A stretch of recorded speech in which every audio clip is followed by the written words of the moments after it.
இந்த பாட்டிக்கு என்ன வேற வேலையே இல்லையா? சும்மா தொண தொண தொண தொண வேலை வாங்கிக்கிட்டே இருக்கு. ஆட வீடுப்பா, பாட்டி தானே, பாத்துக்கலாம். ஏய் சும்மா இருப்பாங்கன்னு நினைக்காத, சும்மா மறுபடியும் கூப்பிடுவாங்க பாரு. கையிலே நீலா கண்ணு சொல்லி வாய மூடல, கூப்பிட்டாச்சு.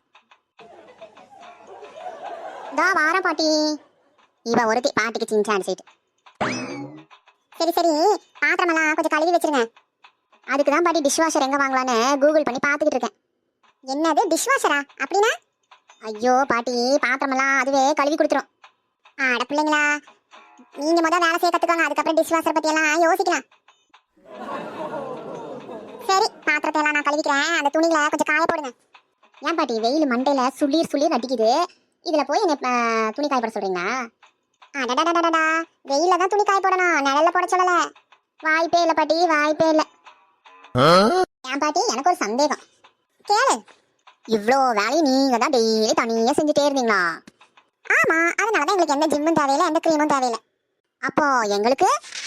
ஆடி பிள்ளைங்களா, நீங்க போனு தூக்குற வெயிட்டை விட ஒரு தண்ணி குடம் தூக்கி பாருங்க, ஃபிட்னஸ் ஃப்ரீயா கிடைக்கும்.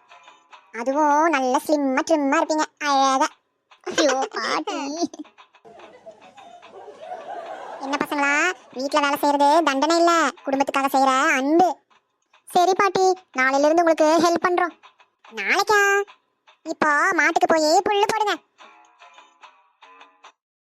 என் கருத்து என்னன்னா, கிராமத்துல இருக்கிற பாட்டிங்க கிட்ட எல்லாம் வேலையில இருந்து தப்பிக்கலாம்னு நினைச்சோம்னா முடியவே முடியாது. காரணம், அவங்க கிட்ட ஒவ்வொரு வேலைக்கும் ஒரு காமெடி கவுண்டர் ரெடியா வச்சிருப்பாங்க.